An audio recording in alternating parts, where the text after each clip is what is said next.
Muy bien, vamos a estar hablando acerca de la asignatura de Introducción a las Sagradas Escrituras.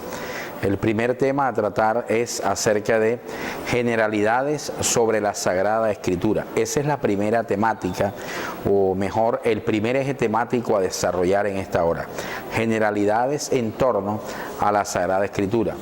En torno a la Sagrada Escritura, sería importante en esta hora empezar a mirar el origen de los capítulos y los versículos de la Biblia, por ejemplo, desde cuándo la Biblia está dividida bajo el concepto de Antiguo y Nuevo Testamento, y hay un tercer eje temático significativo en este primer tema sobre generalidades acerca de la Sagrada Escritura, que tiene que ver con la Biblia y su uso. De qué manera es utilizada la Biblia en las diferentes denominaciones u organizaciones cristianas. Vamos entonces primero a abordar el primer punto sobre generalidades acerca de la Sagrada Escritura y que tiene que ver de manera específica con el origen de los capítulos y versículos en la Biblia.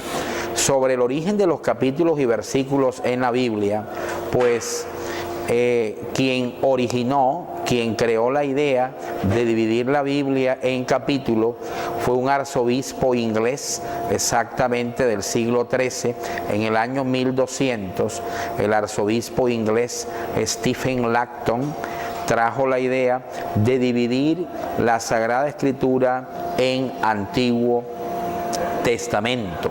Entonces, divide la Sagrada Escritura en Antiguo Testamento Stephen Langton hacia el año 1200. Posteriormente, el dominico italiano Sante Spagnino subdivide la Biblia en el Antiguo Testamento en versículos. Sante Spagnino, exactamente hacia el año 1528. En el año de 1553 tenemos al presbítero anglicano, al sacerdote anglicano Robert Stephen, que divide el Nuevo Testamento en versículos. Entonces, para fines prácticos, para que empecemos a entender este dato importante e interesante acerca del origen de los capítulos y versículos en la Biblia, tenemos que en el 1200 Stephen Langton divide la Biblia del Antiguo Testamento en capítulos y la Biblia del Nuevo Testamento en Antiguo y Nuevo Testamento en capítulos. 1200 después de Cristo, Stephen Langton. En el 1528 el dominico italiano Sante Spagnino subdivide el Antiguo Testamento en versículos, y en el 1553 el sacerdote anglicano Robert Stephen subdivide el Nuevo Testamento en versículos. Otro dato bien importante e interesante es en lo concerniente a la Biblia y su división en Antiguo y Nuevo Testamento, porque muchos de nosotros pensamos que desde siempre la Sagrada Escritura estuvo dividida bajo ese concepto de Antiguo y Nuevo Testamento, pero no es así. Esa maravillosa idea de dividir la Sagrada Escritura en Antiguo y Nuevo Testamento se la debemos al obispo, teólogo y padre de la Iglesia Tertuliano. Tertuliano vivió hacia el siglo II de la era cristiana. Era uno de los teólogos más importantes, uno de los eruditos más emblemáticos del cristianismo hacia el siglo II. Tertuliano divide la Sagrada Escritura en Antiguo y Nuevo Testamento. Él le llama Antiguo Testamento a los libros que hablan sobre el pacto de Dios con Israel, a ese grupo de libros que nos hablan del pacto de Adonai, de Dios nuestro Señor, con el pueblo de Israel. Tertuliano les llamó libros del Antiguo Testamento, que podríamos traducir como libros del Antiguo Pacto. Y a los libros que hablan del pacto que Dios hace con la Iglesia a través de la obra salvífica y redentora de Jesucristo, que va desde Mateo hasta Apocalipsis, Tertuliano les dio el nombre de literatura o libros del Nuevo Testamento. Entonces le debemos esta idea a Tertuliano de dividir la escritura bajo ese concepto de Antiguo y Nuevo Testamento. Entonces, para ir recopilando e ir entendiendo estas ideas importantes que hacen parte de esta primera temática sobre generalidades de la Sagrada Escritura, en el siglo II ya la Escritura para los cristianos estaba dividida en Antiguo y Nuevo Testamento, pero tuvieron que pasar unos 1000 años, desde el siglo II, pasaron 1000 años para que en el 1200 se dividiera tanto el Antiguo y Nuevo Testamento en capítulos con la idea del arzobispo inglés Stephen Langton. Posteriormente, en el 1528, el religioso italiano, el dominico Santo Spagnino, subdivide el Antiguo Testamento en versículos, y en el 1553 el sacerdote anglicano Robert Stephen lleva la idea de los versículos al Nuevo Testamento. Entonces, mire todo el tiempo, mire todos los siglos que tuvieron que pasar para que usted y yo hoy tengamos el privilegio y la oportunidad de tener la Sagrada Escritura con esto, con Antiguo, Nuevo Testamento, capítulos y versículos, lo cual facilita la lectura y el estudio sistemático y exegético de la Sagrada Escritura. Pasemos ahora a otro frente de estudio, y es lo que tiene que ver con la Biblia y su uso, que hace parte de este primer tema, que es generalidades acerca de la Sagrada Escritura. En cuanto a la Biblia y su uso, en el mundo cristiano no todos utilizan la Biblia con el mismo número de libros. Por ejemplo, para algunas iglesias, la Sagrada Escritura, tanto del Antiguo y del Nuevo Testamento, posee un número de 73 libros.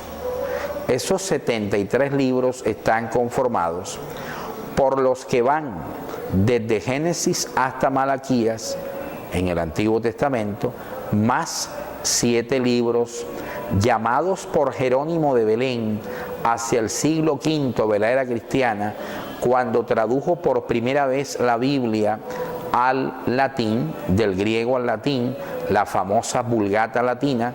Jerónimo de Belén le llamó a estos 7 libros los libros deuterocanónicos. Los 7 libros deuterocanónicos llamados así por Jerónimo de Belén son el libro de Judith, Tobit, Baruch, Eclesiástico, Sabiduría, Macabeos 1 y Macabeos 2.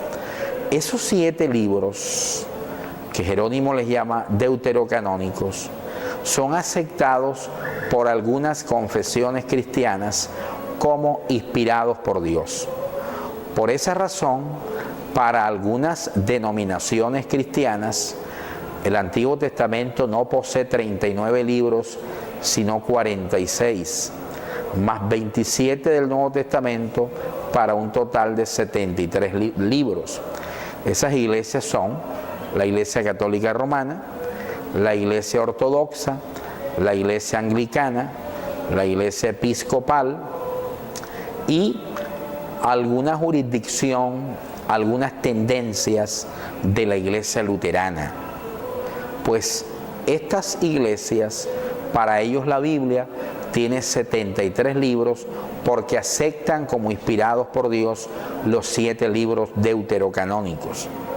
Para otras iglesias, en su mayoría del etos evangélico, para las iglesias evangélicas, pues la Biblia solamente consta de 66 libros, que son 39 libros del Antiguo Testamento, desde Génesis hasta Malaquías, porque no aceptan los 7 libros deuterocanónicos, más los 27 libros del Nuevo Testamento, para un total de 66 libros. Pero hay un caso bastante interesante y es en lo concerniente a la famosa iglesia de Etiopía. Para la iglesia de Etiopía, la Biblia no consta de 66 ni de 73. Para la iglesia de Etiopía, la Sagrada Escritura utilizada por ellos consta de 75 libros. Esos 75 libros, ¿cuáles son? Pues los 39 libros del Antiguo Testamento aceptados por las iglesias evangélicas, los 7 libros deuterocanónicos aceptados por las otras iglesias que acabo de mencionar, los 27 libros del Nuevo Testamento, más 2 libros más. Esos 2 libros más son el libro de la Asunción de Moisés y el libro de las profecías de Enoc. El libro de la Asunción de Moisés es un antiguo libro perteneciente a la literatura judía, al igual que el libro de las profecías de Enoc, también engalana la literatura apocalíptica antigua judaica. Pero esos 2 libros aceptados por la iglesia de Etiopía, ¿qué argumento tiene para aceptarles como libros canónicos o inspirados por Dios?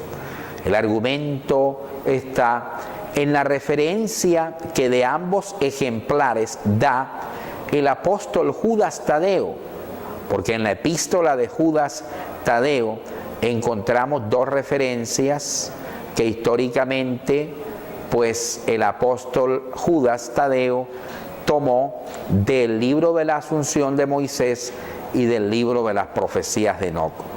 La primera de ellas es una historia muy famosa donde Judas Tadeo dice que el arcángel Miguel disputaba con Satanás por el cuerpo de Moisés.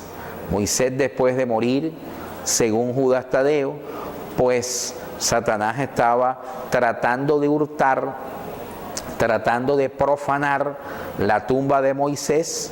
El arcángel Miguel fue enviado por Dios para defender la tumba del santo hombre de Dios y disputaba con Satanás por el cuerpo de Moisés, y no se atrevió a proferir juicio de maldición contra el diablo, sino que lo venció apelando a la autoridad inherente que es Dios, diciéndole: el Señor te reprenda, y de esa manera le derrotó.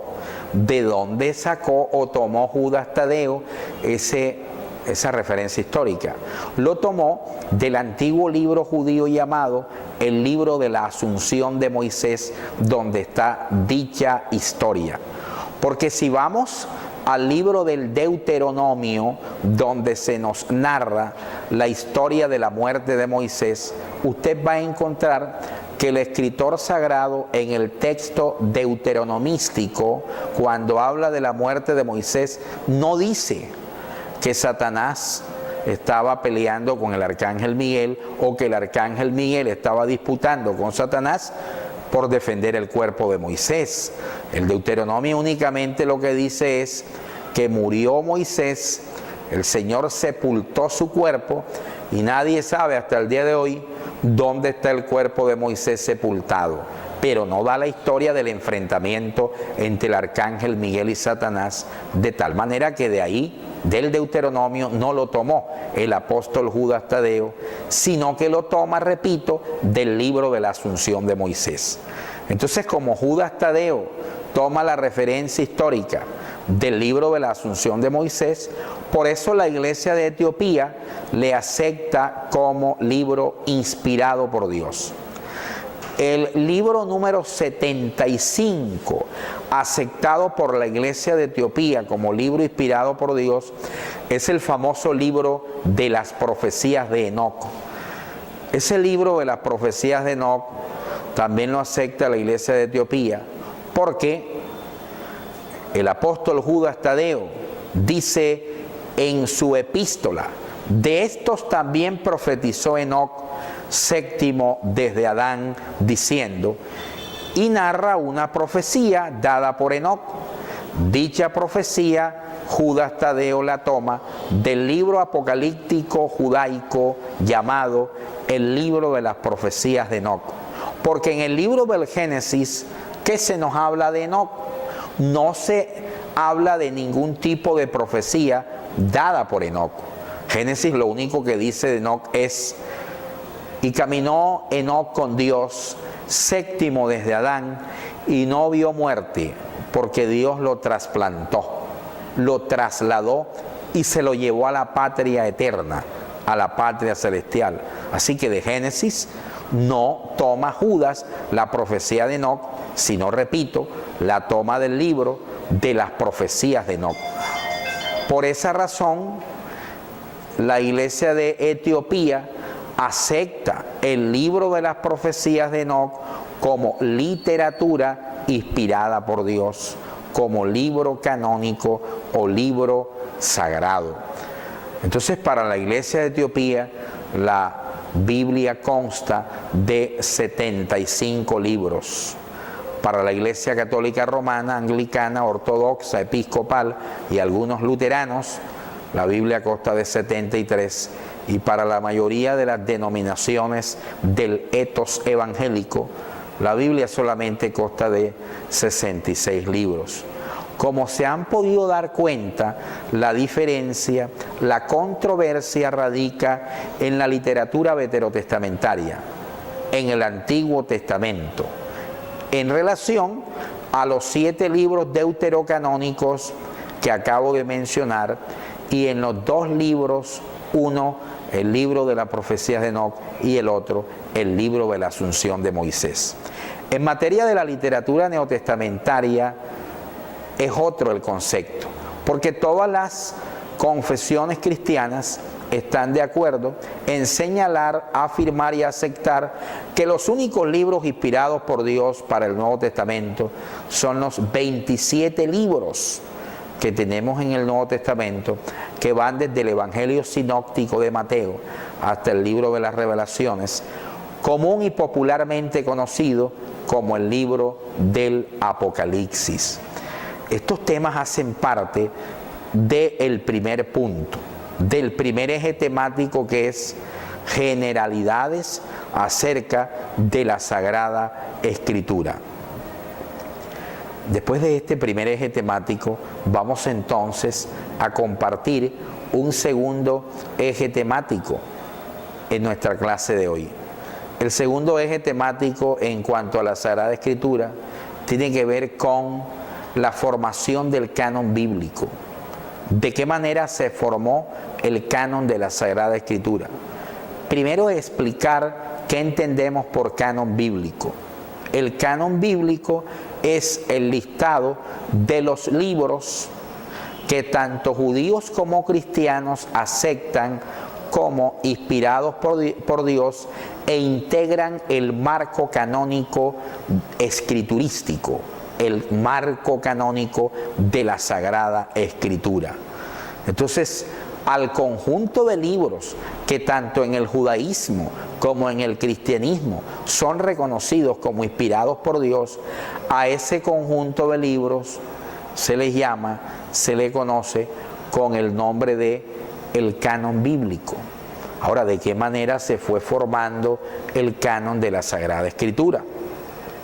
¿Cómo se formó el canon bíblico?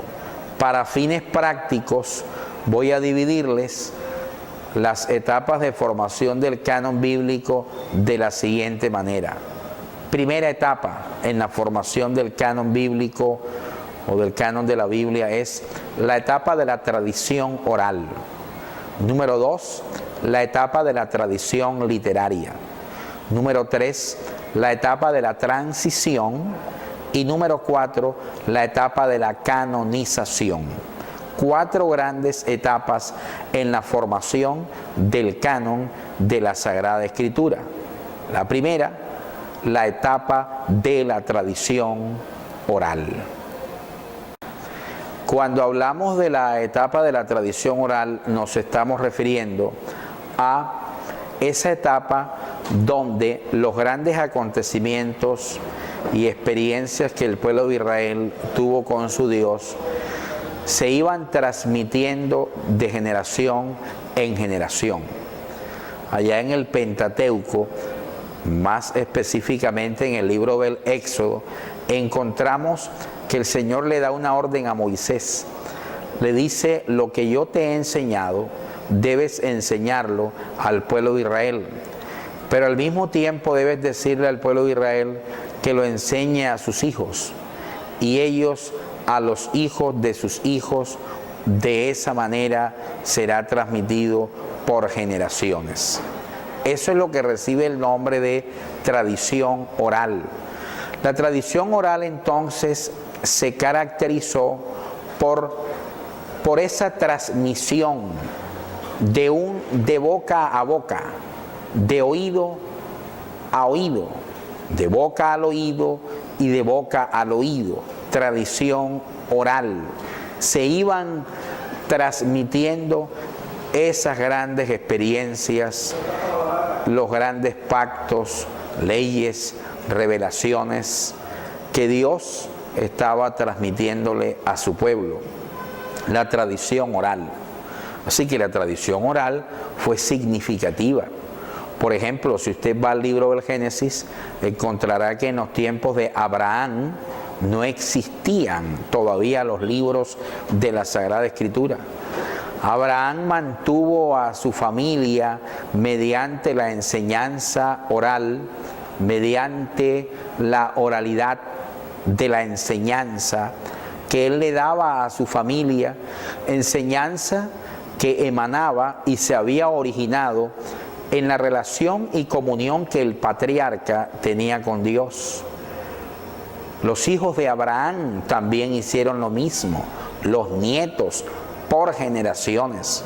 En la época de Moisés, en la época del exilio, en la época del éxodo, encontramos la tradición oral. Pero en un tiempo cuando la oralidad fue imposible que mediante ella se contuvieran todas esas experiencias revelacionales, todas esas experiencias culturales, costumbristas que la nación de Israel iba paulatinamente construyendo. Entonces nace la segunda etapa en la formación del canon bíblico, que es la tradición literaria. Si la tradición oral se caracteriza por la transmisión de una generación a otra por vía de oralidad, la tradición literaria se caracteriza porque el pueblo empezó a redactar, porque aparece el movimiento literario al interior de la nación de Israel, al interior de esa construcción sociológica que el pueblo de Israel estaba haciendo. Entonces aparecen los primeros documentos literarios en el marco de la vida de la nación y se empiezan a redactar los primeros libros de la Biblia. En eso tenemos que decir en esta hora que la tradición sacerdotal, que los sacerdotes jugaron un papel trascendental, importante, en medio de esa construcción literaria que dio como resultado en tiempos posteriores a Moisés de lo que nosotros hoy conocemos como el Pentateuco y posteriormente como lo que conocemos en el marco de todo lo que es hoy el Antiguo Testamento, producto entonces de la tradición literaria. Pero en Israel encontramos una particularidad que vale la pena resaltar en esta hora. Y es que no solamente la producción literaria de Israel se suscribe y se limita a los libros que hoy conforman el Antiguo Testamento, sino que esa tradición literaria dio origen a otra serie de escritos, a otra serie de libros muy importantes en esa época. Así que la producción de la literatura hebrea, aparte de la literatura canónica, es una producción bastante vasta y rica. Podríamos citar en esta hora el Talmud, por ejemplo, babilónico, que recoge todas las tradiciones exegéticas de los más importantes rabinos y escuelas rabínicas que surgieron cuando los judíos fueron deportados a Babilonia y duraron un tiempo de 70 años en exilio babilónico. Ahí nace la tradición rabínica babilónica que dio como origen a otra monumental obra de tradición literaria como es el Talmud babilónico. ¿Qué decir de las escuelas y tradiciones rabínicas originarias de la Tierra Santa, de la tierra de Israel? Pues también fueron recogidas, fueron agrupadas esas tradiciones rabínicas de los más importantes rabinos que actuaban en el territorio de Israel mediante otra obra coloquial y monumental de tradición literaria como lo fue o como lo es el famoso Talmud palestinense. En el Talmud babilónico se recoge la exégesis, la interpretación de los rabinos más emblemáticos y de las escuelas rabínicas más importantes en Babilonia, mientras que en el Talmud palestinense se recoge la interpretación y la exégesis de los rabinos y escuelas rabínicas emblemáticas de la tierra de Palestina o tierra de Israel. Pero también se escriben otro tipo de libros de carácter apocalíptico, como el mencionado al comienzo de esta disertación académica, como lo fue el libro de las profecías de Enoc. Así que la literatura hebrea producida por la famosa tradición literaria es una literatura riquísima y bien vasta. Eso hace parte de la segunda etapa en la historia de Israel, que es la etapa de la tradición literaria. De la segunda etapa en la formación del canon bíblico, que es la etapa de la tradición literaria, pasamos entonces a la tercera etapa, que es la etapa de la transición. ¿Por qué le llamamos a la tercera etapa en la formación del canon bíblico con ese calificativo, con ese nombre de transición? Por lógica o por un argumento sencillo y al mismo tiempo lógico.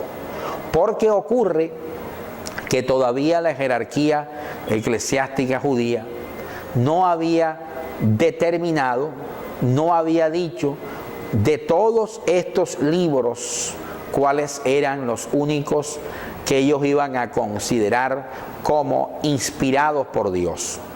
Por esa razón, a esta tercera etapa le llamamos con el nombre de etapa de la transición. De la etapa de la transición, entonces, nos ubicamos en la cuarta y última etapa en la formación del canon bíblico, como es la etapa de la canonización.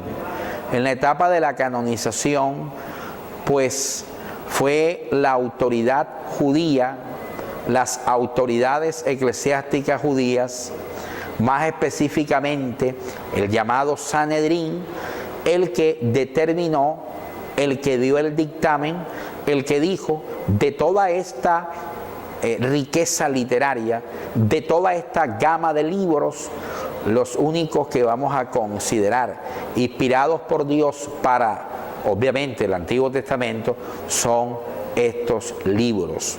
Entonces, cuando el Sanedrín judío, autoridad máxima en el pueblo de Israel y en el pueblo judío, se reunió para dar tal dictamen, en ese momento se cierra lo que recibe el nombre de canon bíblico para el Antiguo Testamento. En relación al Nuevo Testamento, prácticamente en la formación del canon neotestamentario se dan las mismas etapas. Etapa de la tradición oral, etapa de la tradición literaria, etapa de la transición y etapa de la canonización.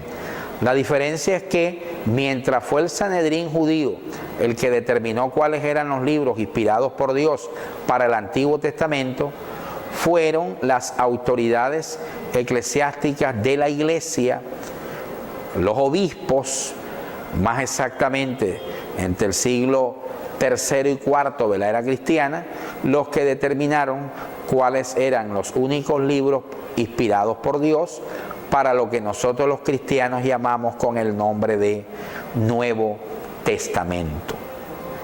Este segundo eje temático de introducción a la Sagrada Escritura está íntimamente ligado a un tercer eje temático. El tercer eje temático a compartir es la llamada Septuaginta o canon largo. ¿Qué se entiende por Septuaginta o canon largo? La palabra Septuaginta es el nombre que se le da a la primera traducción hecha del Antiguo Testamento, del idioma hebreo al idioma griego. Como esa traducción que se hace por primera vez del hebreo al griego del Antiguo Testamento fue hecha por los 70 miembros del Sanedrín, dirigidos por el sumo sacerdote. El Sanedrín era una especie de senado eclesiástico judío, conformado por sacerdotes, 70 más específicamente, dirigidos por un sumo sacerdote. El Sanedrín, dice la historia, se reunió en el año 280 a.C. en la ciudad de Alejandría y tradujo del hebreo al griego el Antiguo Testamento. Por eso a esta primera traducción se le llama con el nombre de Septuaginta, que significa la versión de los 70. ¿Cuáles 70? Los 70 sacerdotes miembros del Sanedrín judío. A esta versión, a la Septuaginta, también se le da el nombre de canon largo. Y se le da ese nombre porque la Septuaginta contenía los 7 libros deuterocanónicos que mencioné al comenzar nuestra cita académica y nuestra disertación o clase. El libro de Judith, Tobit, Baruch, Eclesiástico, Sabiduría, Macabeos 1 y Macabeos 2 hacían parte del Antiguo Testamento, de la Septuaginta o versión griega del Antiguo Testamento, del hebreo al griego. La historia cuenta que en el año 280 a.C., el rey Ptolomeo Filadelfo le pregunta a su bibliotecario de la Biblioteca de Alejandría. Precisamente en relación a la Biblioteca de Alejandría, tendríamos que afirmar que es una de las maravillas del mundo antiguo. Era la más emblemática e importante biblioteca de la antigüedad. Todavía existe la Biblioteca de Alejandría, pues el historiador Aristeas afirma que en el año 280 a.C., el rey Ptolomeo Filadelfo pide que el Sanedrín judío se traslade de Jerusalén a la ciudad de Alejandría, porque él quería tener ejemplares de los libros que los judíos consideraban inspirados por Dios o sagrados, ya que en Alejandría había una importante comunidad de judíos. Se le llamaban los judíos alejandrinos. En medio de esos judíos alejandrinos había un filósofo importantísimo. Es considerado el más importante y famoso filósofo judío de la antigüedad. Me estoy refiriendo al señor Filón de Alejandría. Pues el Sanedrín se traslada de Jerusalén a Alejandría y se reúne por 70 días ininterrumpidos. Y en 70 días ininterrumpidos, el Sanedrín traduce del hebreo al griego lo que hasta ese momento los judíos consideraban como libros sagrados o inspirados por Dios. Es la Septuaginta entonces el primer intento que los judíos hicieron por decir cuáles eran los libros que Dios había inspirado para el Antiguo Testamento. Y es en la Septuaginta precisamente donde hacían parte del Antiguo Testamento los 7 libros deuterocanónicos. Así que a la Septuaginta también se le da el nombre o calificativo de canon largo porque poseía los 7 libros deuterocanónicos. Después del año 280 hubo un segundo Sanedrín que se reunió hacia el año 100 antes de Cristo. Y el segundo Sanedrín, reunido en el año 100 antes de Cristo, decidió confirmar, validar la decisión del primer Sanedrín. El segundo Sanedrín entonces mantuvo, confirmó la Septuaginta como una traducción correcta y también confirmó los 7 libros deuterocanónicos como sagrados y partes del Antiguo Testamento. A tal punto que el Talmud babilónico en alguna de sus páginas exegéticas nombra algunos libros deuterocanónicos, como es el caso del libro del Eclesiástico, nombrado en el Talmud babilónico, y el libro de la Sabiduría. Entonces, el Sanedrín reunido en el año 100 a.C. confirmó que los deuterocanónicos eran libros sagrados. En los tiempos de Jesús, la Septuaginta gozaba de gran popularidad y los deuterocanónicos eran parte integral del Antiguo Testamento.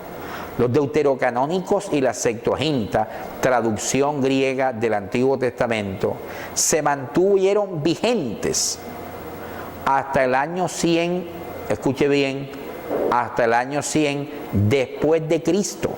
Si sacamos cuentas del año 280 antes de Cristo hasta el año 100 después de Cristo, los deuterocanónicos hicieron parte del Antiguo Testamento por un total de 380 años, hasta que en el año 100 después de Cristo se reunió un tercer Sanedrín para revisar lo que el primer Sanedrín del año 280 antes de Cristo y lo que el segundo Sanedrín del año 100 antes de Cristo habían determinado o habían decidido. La decisión de este tercer Sanedrín no fue favorable ni para la Septuaginta, ni mucho menos para los deuterocanónicos. Y es ahí donde iniciamos entonces el tercer eje temático de esta asignatura, Introducción a la Sagrada Escritura. Y el tercer eje temático tiene que ver con el canon corto, canon hebreo, también llamado por algunos canon palestinense. En el canon corto, canon hebreo, canon palestinense, se tomó la decisión de sacar de circulación la Septuaginta y de sacar de la lista de los libros inspirados por Dios o sagrados del Antiguo Testamento los llamados libros deuterocanónicos. Ahora volvemos para seguir con la historia del canon corto, canon hebreo o canon palestinense.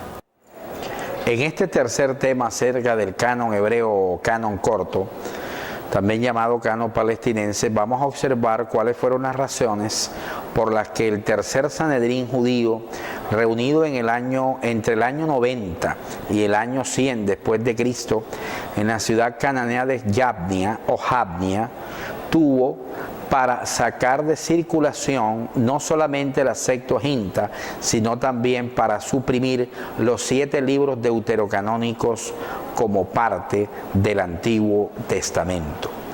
Pero para poder desarrollar, para poder entender esas razones, tenemos que ubicarnos en el contexto. Y el contexto nos indica que el cristianismo estaba creciendo a pasos agigantados.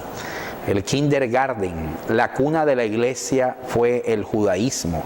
En el libro de los Hechos de los Apóstoles encontramos que los primeros conversos a la iglesia provenían del mundo judío. El mundo judío en los tiempos de Jesús era un mundo dividido en diferentes sectas. Las más emblemáticas y más conocidas eran la secta de los fariseos, la secta de los saduceos, la secta de los celotes o sicarios, la secta de los esenios, la secta de los herodianos. Ninguna de esas sectas tenía una versión oficial o una interpretación única de las Sagradas Escrituras. Cada uno de estos movimientos tenían su propia interpretación de la Sagrada Escritura y, por así decirlo, sus propias doctrinas. Recordemos la pugna que había entre los fariseos y los saduceos. Mientras los primeros creían en la doctrina de la resurrección y en la doctrina de los ángeles, los segundos, los saduceos, ni creían en la doctrina de la resurrección, ni mucho menos en los ángeles.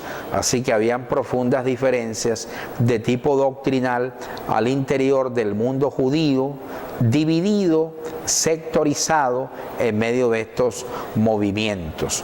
Muchos de los que conformaban estas sectas estaban abrazando la fe cristiana, reconociendo muchos de ellos que Jesús era el Mesías anunciado en cada una de las profecías del Antiguo Testamento, que las profecías mesiánicas se habían cumplido de manera perfecta en la persona de nuestro Señor.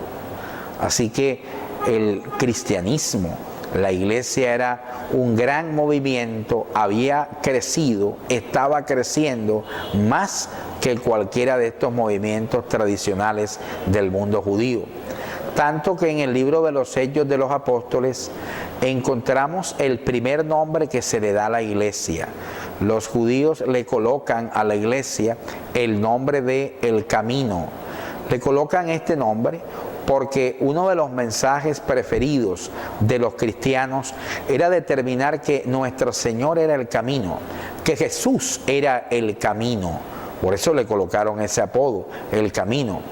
Así que la iglesia era vista como una secta más, como un nuevo movimiento al interior del judaísmo.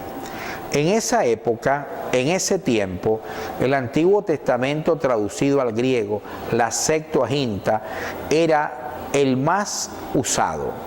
Era la versión más usada por esa época.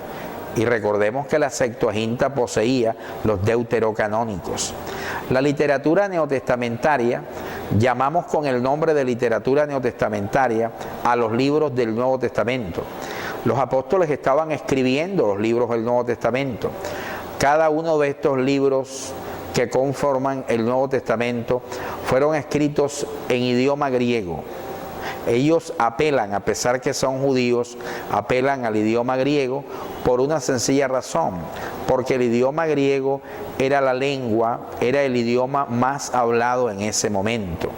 El imperio griego impuso su idioma y este idioma penetró tanto a la sociedad antigua que se convierte en el idioma universal de esos tiempos.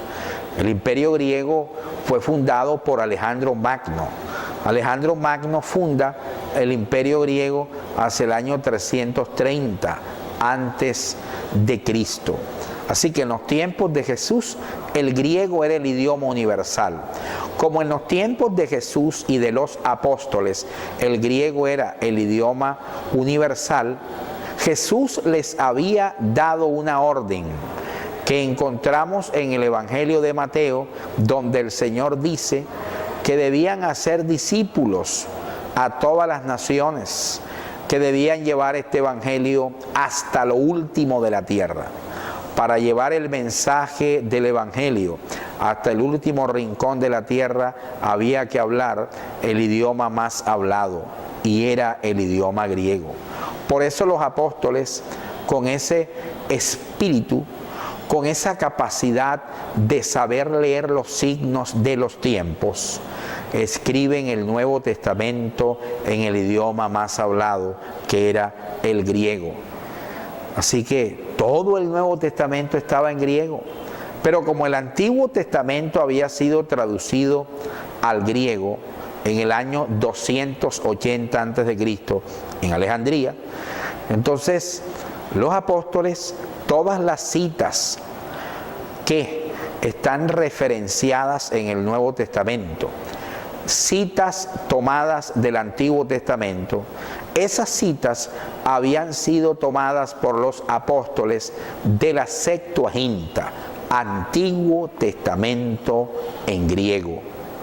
Entonces la Septuaginta estaba favoreciendo a la predicación cristiana, porque si la revelación de Jesucristo estaba siendo redactada en el griego y la revelación del pacto de Dios con Israel había sido traducida al griego en el año 280 a.C., entonces la versión del Antiguo Testamento en griego, que era la Septuaginta, favorecía considerablemente a la literatura y a la predicación cristiana.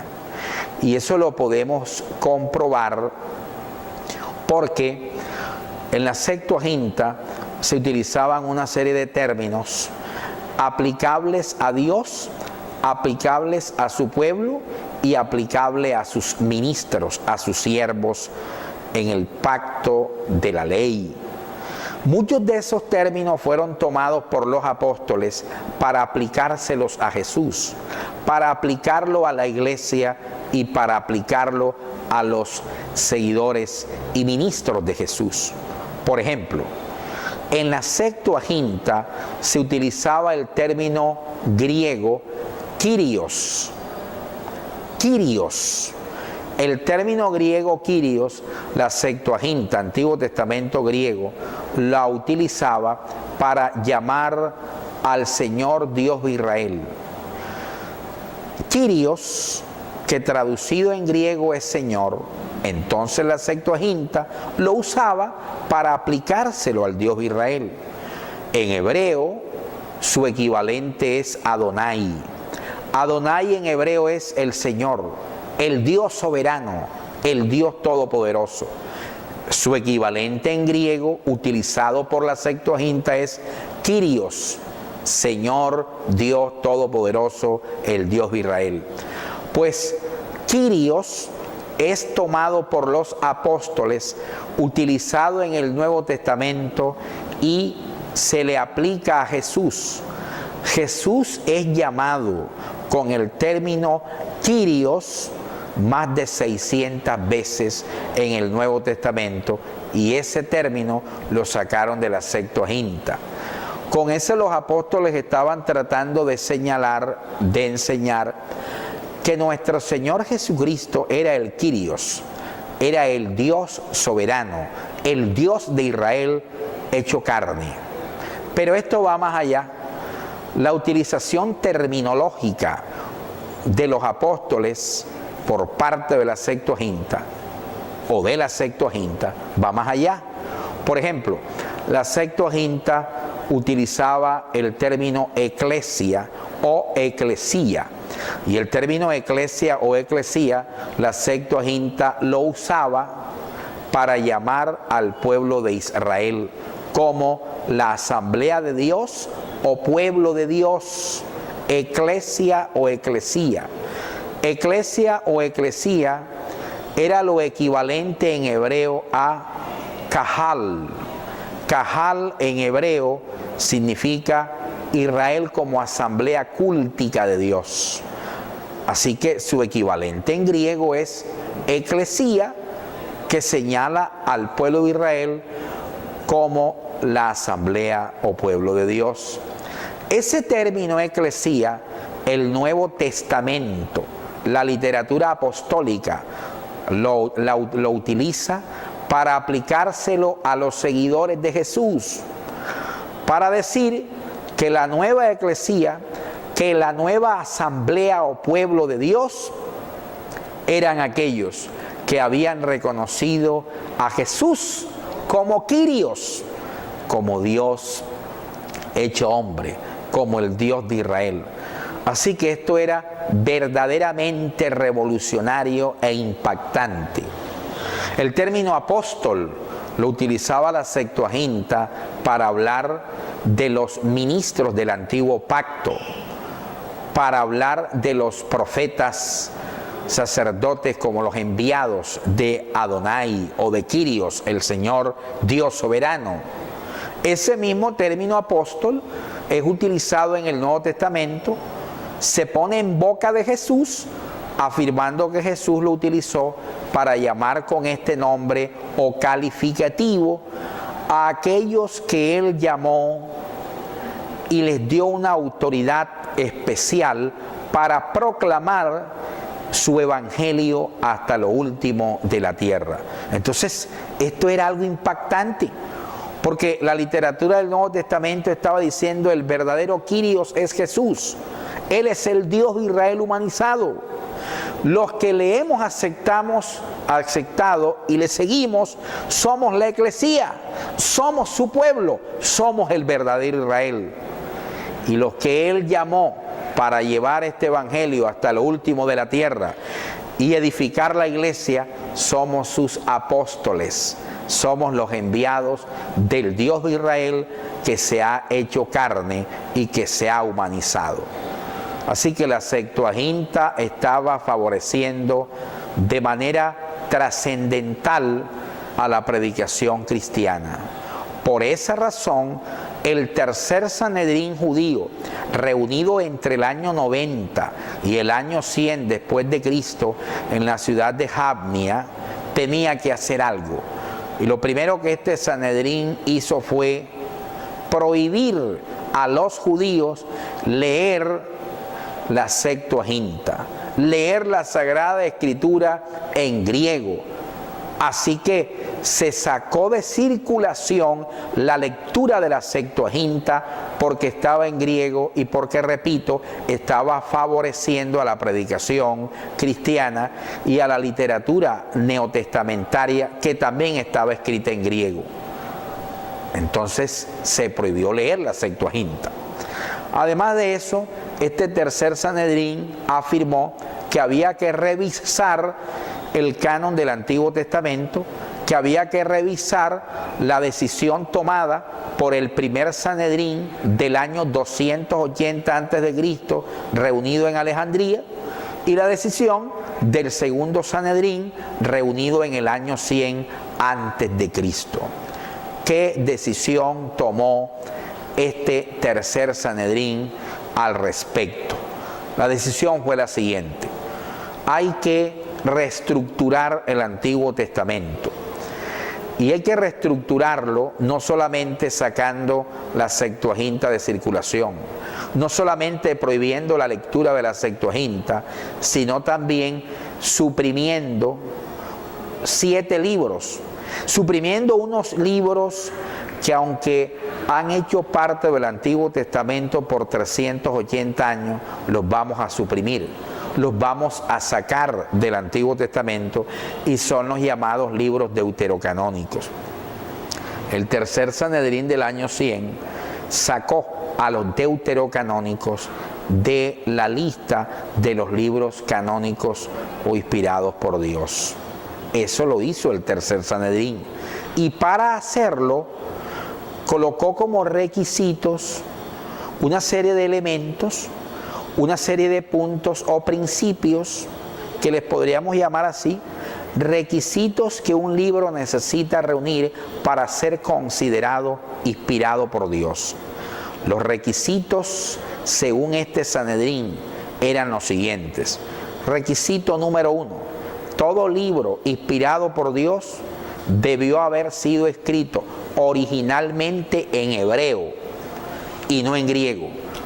En hebreo, porque para este tercer Sanedrín el hebreo es o era la lengua sagrada, única lengua donde Dios revela e inspira. Todo lo que se haya escrito en idioma diferente al hebreo no es inspirado por Dios. Eso fue lo primero que se dijo en este tercer Sanedrín. Número 2, todo libro inspirado por Dios se tuvo que haber escrito en la época comprendida entre Moisés y Malaquías. Después de Malaquías no hay revelación.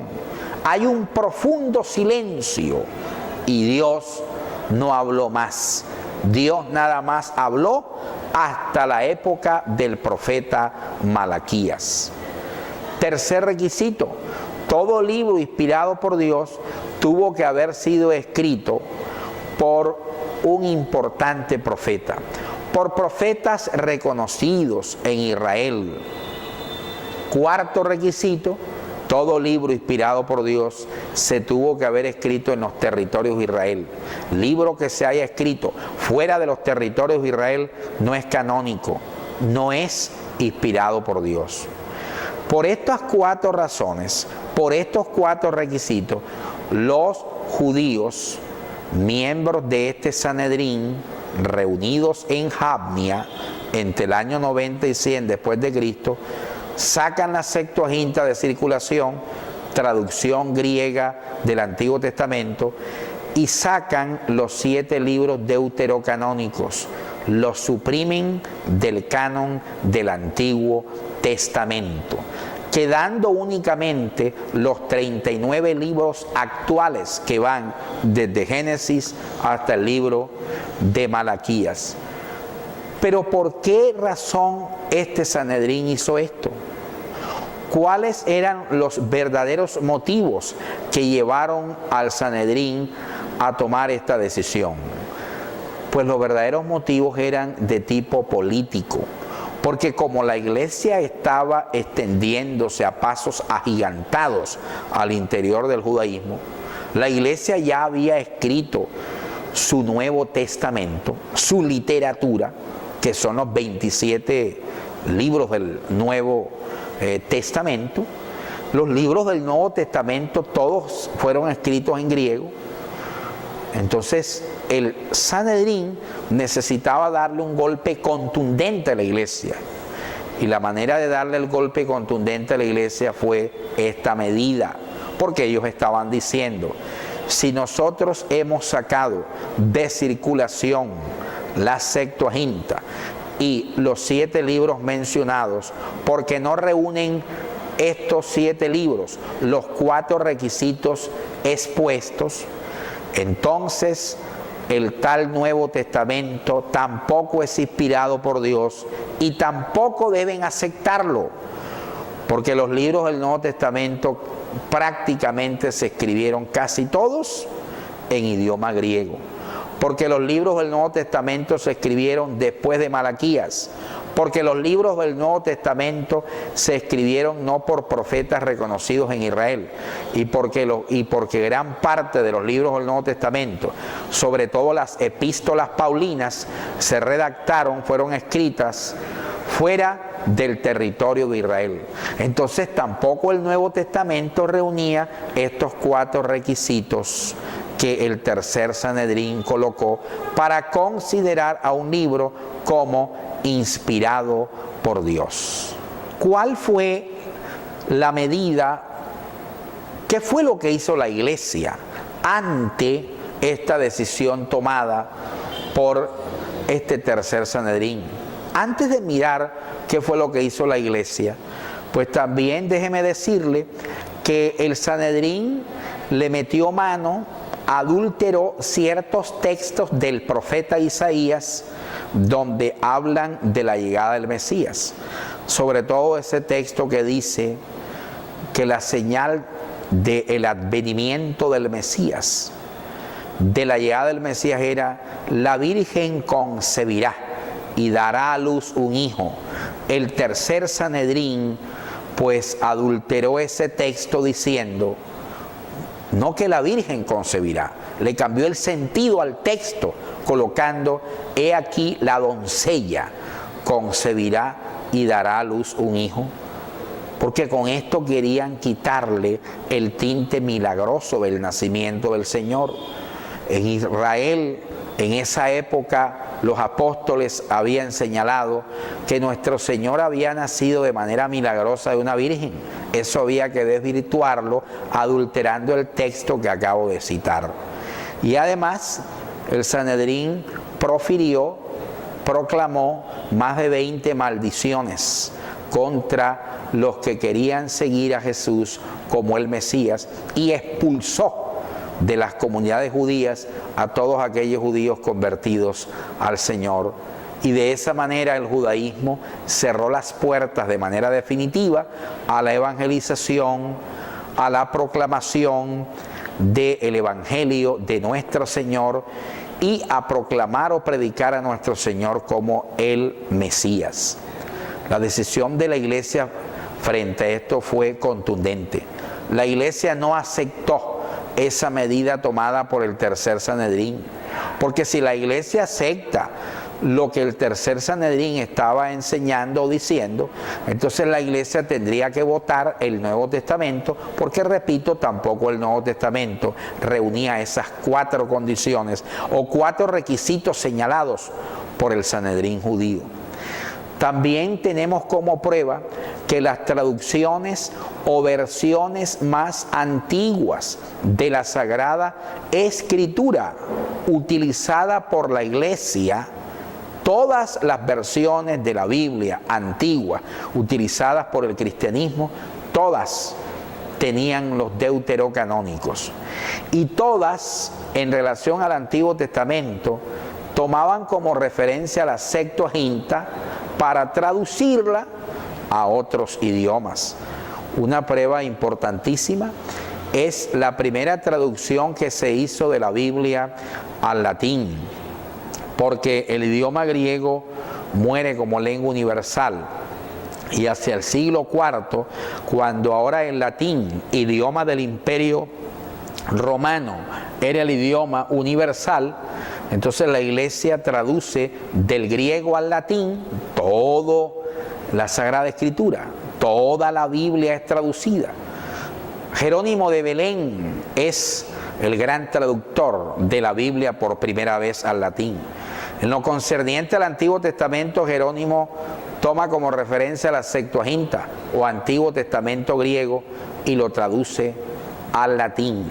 Y toma el Nuevo Testamento que estaba en griego y lo traduce al latín, y ambos testamentos traducidos al latín recibieron el nombre de la Vulgata Latina. Y es Jerónimo de Belén precisamente que en la traducción de la Vulgata le da el nombre o calificativo de deuterocanónicos a los libros que los judíos suprimieron en el año 100 después de Cristo del Antiguo Testamento. Él fue el que le dio el nombre de deuterocanónicos a estos 7 libros. Deuterocanónicos quiere decir los libros del segundo canon. Eran simplemente un calificativo o nombre para indicar que estos libros habían sido suprimidos del canon hebreo, pero que en una época hacían parte o hicieron parte del canon del Antiguo Testamento. Entonces la Vulgata se convierte en una prueba fundamental para decir que aunque los judíos hayan suprimido, hayan sacado de circulación los deuterocanónicos, la Iglesia no, porque los tradujo al latín.